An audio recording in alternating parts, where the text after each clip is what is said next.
Hadicha bundan bir necha yil avval psoriaz bilan kasallangan ekanlar. Biz ularning hozirgi holatlarini bilish uchun Ohangaronga yo'l oldik va hovlilarga kirib, ular bilan suhbatlashishga qaror qildik.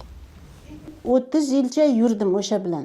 Psoriaz bilan tashib tirsaklarimga tashar edi-da. 1 yilcha tashmay yurdik. Oyog'imga tashdi. Bordim doktorga Olmaliqqa. Borganim doktor aytdi, kapelnisa yozaman dedi. Diktametazon 3 mahal ichasiz dedi. Bo'pti dedim. Keyin 2 marta kapelnisa olgan edim. Qorinlarimga bir narsa tosh boshladi-da, yiringli bo'lib.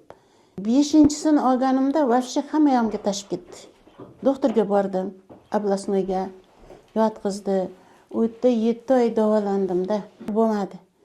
Keyin katta qizim aytdi, men sizni dedi, bitta doktor bilan tanishtiraman dedi. Olib boraman shu doktorni oldiga dedi. Doktor kim ekan desam, u Dilnoza ekan. Vafsha holim tang bo'lib qoldi-da. Garmon ichaveraman, garmon ichaver. Keyin shu bordim. Hamma aytgan mana karatinasini berdi, silverini berdi. Bir hafta ichdim. Sal to'kilayotganga o'xshadi. Psoriaz. Yana bordim. Keyin suhbatga kirgizdi, suhbatdan chiqdim. Bir oy bo'lganda to'kila boshladi-da, to'kildi уже. Hamma yog'imga chiqib ketgan edi.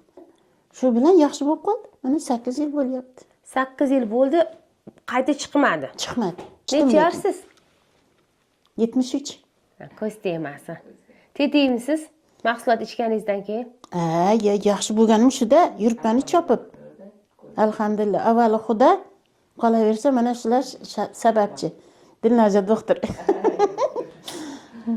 Yaxshiman, Xudoga shukr. Hech ham qaytib aylanib chiqqanini ko'rmadim.